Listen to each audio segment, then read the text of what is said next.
안녕하세요. 사연살롱이에요. 오늘의 사연입니다. 작년부터 지금 현재까지 한 여자와 계속 바람을 피고 있는 남편을 두고 있는 27살 된 여자입니다. 남편이 처음 바람핀 사실을 알았을 때는 임신 7개월 되었을 때였어요.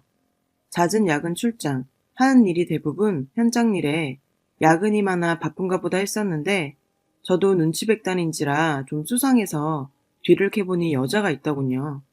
순간 꼭지가 돌아 따지고 물었더니 절 의부증 걸린 미친년으로 취급하면서 지랄 연병을 떨길래 그래 그럼 한번 두고 보자 하고 흥신소에 연락을 해서 사람을 붙이니 야근이라 집에 안 들어온 날은 그년이랑 같이 보냈더군요.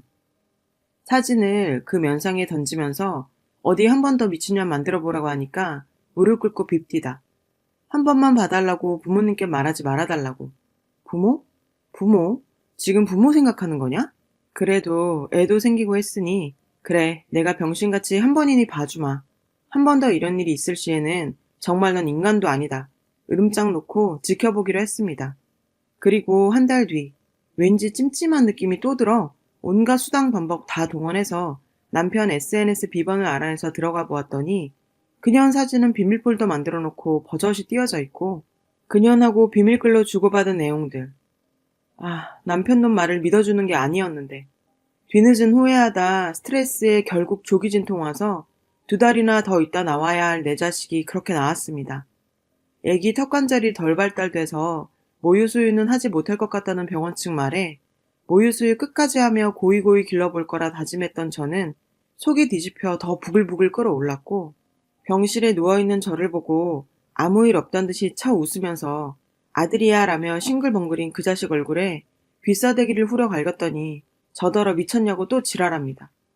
친정동생에게 연락해서 노트북 좀 가져오라고 하고 남편놈 눈앞에서 그놈 SNS에 들어가서 비밀폴더, 방명록, 다이어리 등등등 보여주니 또 벙쪄하면서 미안하다고 끝내려고 했는데 여자가 자꾸 들러붙으니 그럴 수가 없었다고 마지막으로 한 번 더 봐달라고 하대요. 병실에서 소리 지르며 울부짖는 내 소리에 아이를 보러 왔던 시댁 식구들이 놀라 들어와서 무슨 일이냐고 묻기에 시아버님, 어머님, 신우 앞에서 그간 있었던 일을 다 말해주며 이혼하겠다고 했습니다. 당연히 아이는 내가 키울 거고 친권 포기하고 양육비 위자료 다 청구할 거라고.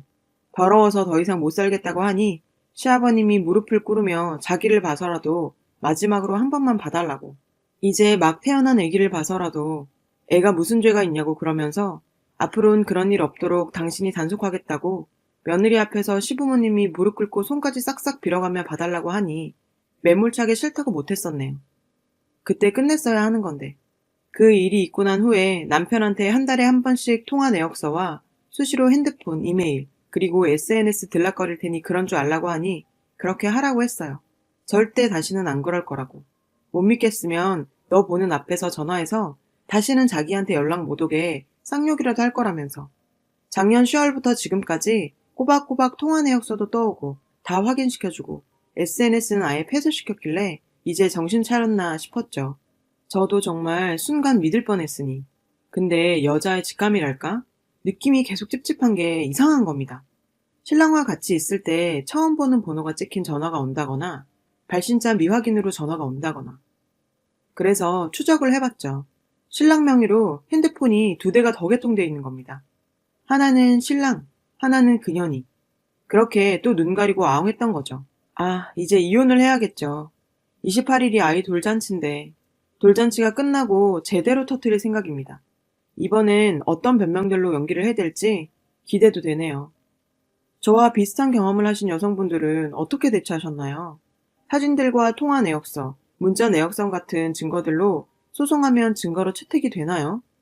이 병신 같은 인간이 이혼은 절대 안 하겠다고 나올 거 뻔한데 소송을 걸면 아이 양육권은 저에게 넘어올 수는 있을까요? 시댁과 그 쓰레기 같은 놈한테는 내가 다 알고 있다는 티 전혀 내지 않고 일단은 친정 부모님께 증거자료들 다 내보이며 이혼하겠다고 하니 평생 마음고생하며 그 인간이랑 사느니 아이를 생각해서라도 이혼하라시네요. 개벌은 남 못 준다고. 그리고 내 아들이 뭘 보고 자라겠냐고 친정 부모님과는 일단 이혼하는 쪽으로 매듭을 지었습니다. 우리 애기 돌잔치가 끝난 후 시댁으로 가서 증거 자료들 다 보여주며 이혼하겠다고 말할 작정입니다. 이 판국에 무슨 돌잔치냐 하시겠지만 아이한테 미안한 마음이 괜시리 커서 더 크게 해주고 싶다는 생각을 합니다. 괜히 제 마음이 그렇다는 거 알고 있습니다. 여튼 시부모님이 작년처럼 무릎을 꿇고 싹싹 빌어도 그 인간이 어떤 거짓말들로 연기를 해대도 이번에는 절대 제가 병신같이 합리화하며 굽히지 않을 생각입니다. 그리고 그년 흥신소에서 알아본 결과 현직 고등학교 영어 교사라고 하네요. 선생이라는 년이 그러고 있으니 그년 밑에서 뭘 보고 배울까요? 유부남 꼬시기, 안 걸리기, 뻔뻔하기, 이딴 거? 교육청에도 전화를 걸어 물어봤더니 사진과 통화 내역, 문자 내역서를 동봉해서 신고하면 파직시킨다고 하네요. 28일 이후 교육청에 신고할 생각입니다. 그리고 그 학교 찾아가서 학생들 보는 앞에서 그 두 년놈들 모텔 들어가는 사진, 물고 빨고 하는 사진 냅다 뿌리고 올 생각입니다. 그 다음엔 그년 집으로 가서 조곤조곤 그 부모 면상에 사진 한 답을 뿌려주고 개망신을 줄 겁니다. 아들의 돌잔치를 마치고 시댁으로 가서 그동안 모아두었던 증거 사본이랑 불륜의 현장에 담긴 사진들을 펼쳐놓고 이혼하겠습니다 라고 했습니다. 기분 좋게 돌잔치 끝내고 와서 이게 무슨 날벼락이냐며 시모께서는 고래고래 소리를 지르시더라고요. 그래서 꼭 이혼을 해야겠냐고. 자기가 소리를 왜 지릅니까? 참, 그것도 어이없죠. 끝까지 빌어도 시원찮을 판에. 시댁은 어쩔 수 없이 시댁인 거죠. 괜히 시댁입니까?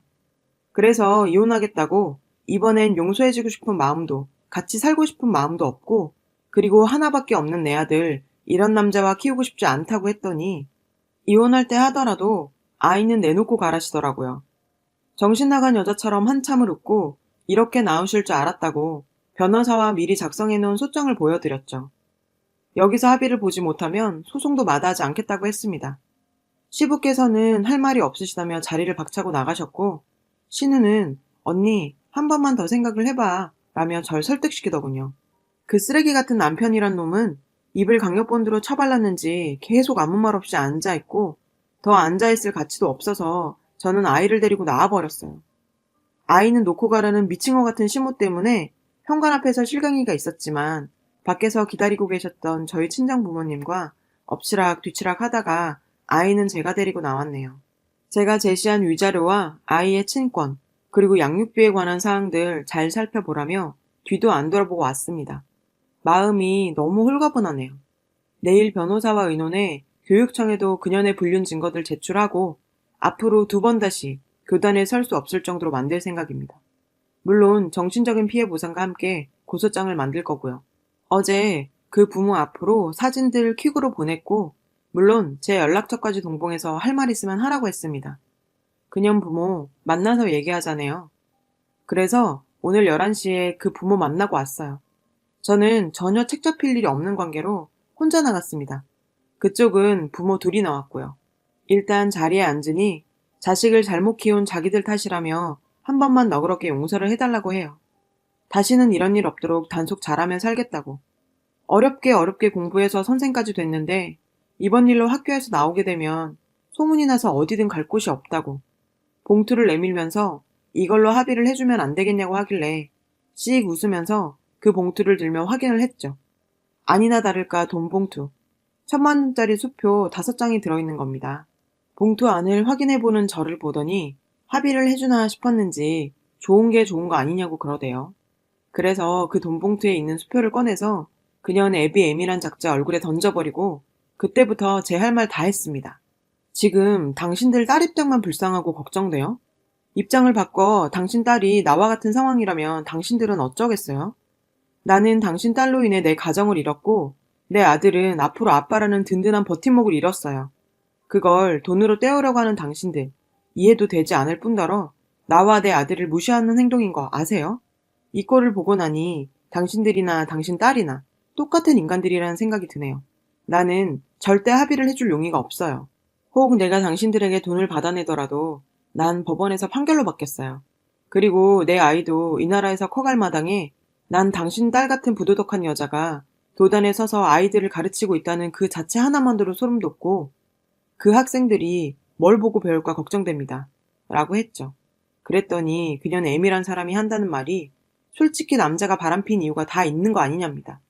집에서 와이프가 어떤 행동을 했길래 남자가 밖으로 돌았겠느냐. 남편이 한눈을 판 이유는 당신에게도 있지 않느냐라고 하더라고요. 성추행 당한 여자한테 여자가 야하게 입고 다니니 남자들이 나쁜 맘을 먹는 거다 라는 생각과 다를 바가 있나요? 그래서 조곤조곤 설명을 다 해줬죠. 내 결혼 생활 중 나는 내 가정을 위해 최선을 다했고 부족함이 없다고 생각한다. 다만 임신했을 때 부부관계를 멀리했더니 남편이 끓어오르는 욕망을 참지 못하고 당신 딸이라는 년과 붙어먹었다. 유부남인 줄 알면서도 선생이라는 년이 그렇게 생각이 없나? 당신처럼 생각하자면 옷 벗고 여자가 덤비는데 마다할 남자 있나?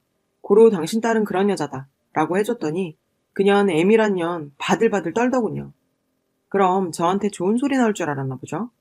애비란 놈은 한마디도 지지 않고 흥분하지도 않고 처음부터 같은 톤으로 조곤조곤 얘기하는 절 보고 좀 놀란 눈치더군요. 이제 할 말 없느냐? 없으면 난 일어서겠다고 했더니 맞고소하겠답니다. 그래서 누구를 상대로 맞고소를 할 생각이냐고 했더니 그 쓰레기놈과 저를 상대로 고소를 하시겠답니다. 여기서 저 벙쪘네요. 그래서 하라고 했습니다. 솔직히 그 쓰레기 편 드는 것 같아 말 안 하려고 했는데 혼인빙자? 그건 애아빠가 유부남인 걸 속이고 접근했을 때 해당하는 거 아닌가요? 유부남인 거 알면서도 붙어먹었는데 무슨 혼인빙자예요. 그리고 처음에 당신 딸이랑 붙어먹었을 때 시아버님이 당신 딸 만날 얘기했어요. 만나지 말라고. 연락도 하지 말라고. 한 번 더 이런 일 생기면 가만히 있지 않겠다고. 그런데도 당신 딸이 안 떨어지고 붙어 있었던 거 아니에요? 모르셨어요? 그리고 날 상대로는 어떤 고소를 할 수 있을지 모르겠네요. 고소? 할 수 있으면 해봐요. 내가 당할 듯 싶어요? 하며 제가 소지하고 갔던 녹음기를 꺼냈죠. 나 지금 당신과 했던 얘기들 여기다 녹음해 놨어요. 조금의 반성은커녕 부모라는 인간들이 자기 자식만 걱정돼서 미안한 맘 한 톨 없이 돈 봉투만 꺼내들고 합의하자 달려들어서 나와 내 아들에게 모욕감을 주는 언행까지 일삼았죠. 나는 이것 또한 법원에 증거자료를 제출할 겁니다. 그리고 당신 딸? 용서해주고 싶은 마음 조금도 없어요. 당신들도 맞고서 준비 열심히 해보세요. 날 상대로 이길 수 있을지 의문이 들긴 하지만요. 하며 일어서는 순간 그년 부모 무릎 꿇고 제 다리에 한 짝씩 잡고 안아주네요. 합의 보고 가라고 그 전엔 절대 못 간답니다. 그러길래 112에 신고했습니다. 자식 위한답시고 나왔는데 일은 더더욱 커져만 가고 처음엔 제가 부모한테 못할 짓을 하는 건가 싶다가도 그런 부모 행동을 보니 망연자실한 그 표정 너무 통쾌했어요. 그리고 쓰레기한테 자꾸 전화가 오네요. 어제 오늘 합쳐서 100통은 넘게 온 것 같아요. 그래서 쌍콤하게 핸드폰 번호를 바꿨어요. 합의점을 찾아볼 수 없는 인간들인지라 저는 소송을 최종 선택을 했고 오늘 그년 상대로 정신적인 피해 보상과 그 부모 상대로 명예훼손을 같이 적용해서 소장을 작성하고 왔습니다. 그리고 변호사님께서 학교에 찾아가 망신을 주는 거는 저에게 불리하게 작용될 거라면서 만류하셔서 그년 학교 찾아가 망신 주는 것은 아쉽지만 소송상한 바감에 하라고 합니다. 그 여자가 SNS로 쪽지가 왔네요. 만났으면 한다고. 자기도 할 말 많다며. 핸드폰 번호가 바뀌어서 연락할 방법이 쪽지밖에 없었다면서 왔길래 너랑은 할 말이 없다. 대화는 인간과 인간이 하는 거지. 동물만도 못한 너란 인간하고는 할 말도 들을 말도 없다. 조만간 고소장 갈 테니 법원에서 보자 했습니다. 그랬더니 그년이 한다는 말. 얼마 전에 깨끗하게 끝냈다고 2번 다시 그런 일 없을 거라고 자기도 반성 많이 하고 있고 고소 취하해달라고. 아, 이 또라이 같은 애 머릿속엔 똥만 가득 차 있는 걸까요? 서방이라는 놈은 친정 식구들한테 돌아가며 전화질 해대고 친정아빠 근무하시는 곳으로 찾아가서 저 좀 설득시켜달라고 무릎 꿇고 생쇼를 벌였다네요. 저랑 아이가 없으면 못 산다고 죽을 것 같다고. 그래서 친정아빠가 그냥 죽으라고 했답니다. 역시 우리 아빠. 더는 너 같은 인간한테 귀하디 귀한 내 딸, 귀하디 귀한 내 손주 돌려보내는 일 없을 거라며 1년 동안 친정부모 걱정할까 말 못하고 혼자 속 끓인 내 딸 생각하면 당장이라도 너 죽이고 싶은 심정이라며 2번 다시는 보지 말자고 하셨다네요.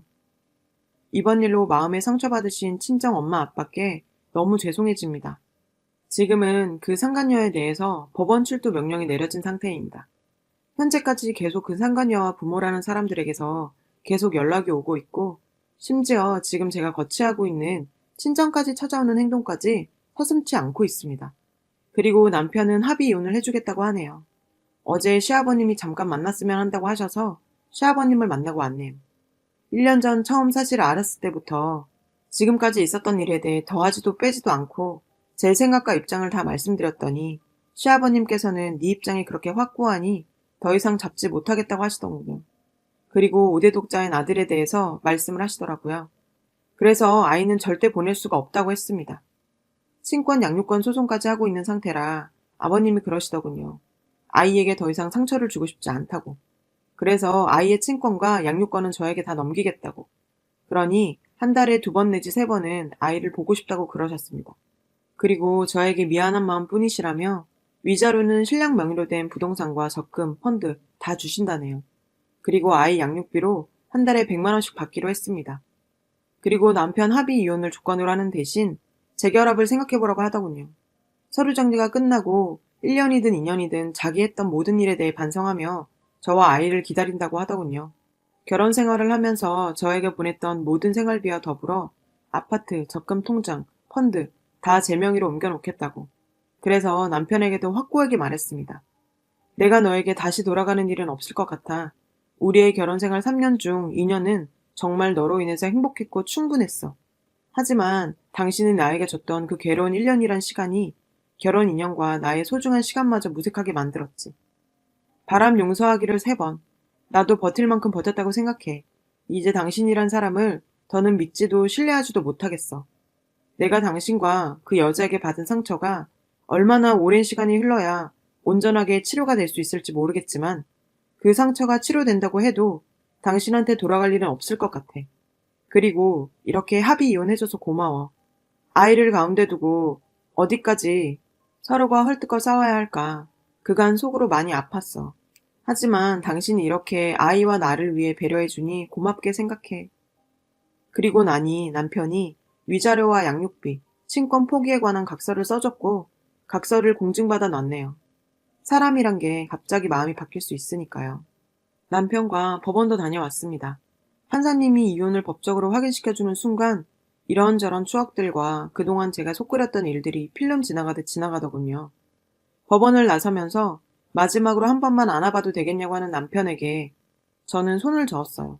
남편은 눈물을 흘리더라고요. 이제 각자 갈 길 가자고 말했습니다. 남편과 저 그리고 아이가 살았던 아파트 전세로 내놓고 일단 제가 직장을 다니고 있기 때문에 어느 정도 아이가 클 때까지는 친정 부모님과 함께 생활하기로 했습니다. 혹여나 아이가 아프기라도 하면 일하는 사람이 어떻게 아이까지 보겠냐며 친정 부모님이 제안하시더라고요. 많이 죄송스러웠지만 그러기로 했죠. 그 상간녀와의 재판 날짜도 정해졌네요. 그 부모에게까지 명예훼손으로 고소를 하려고 했지만 저도 자식이 있는 부모 입장인지라 곰곰이 생각한 결과 그 여자의 부모까지 걸고 넘어지는 것까지는 참아할 수가 없더라고요. 그 여자의 엄마라는 사람의 하는 말이 어이없고 괘씸했지만 참기로 했습니다. 모든 증거자료와 사진 등등 교육청에 제출했고 교육청에서는 법원의 판결이 나오면 파직시킨다고 하네요. 그리고 모든 교육업종 협회에 의뢰해 국립학교든 사립학교든 그리고 사교육기관이든 다시는 교단에 설 수 없도록 조치를 해놨습니다. 재판일이 잡히고 다가오니 그 여자도 지발이 저린 모양입니다. 어떻게 해서든 저와 합의를 보려고 눈에 쌍심지를 켜고 달려드네요. 한 번만, 제발 한 번만 용서를 해달라고 자기가 미쳤었다고.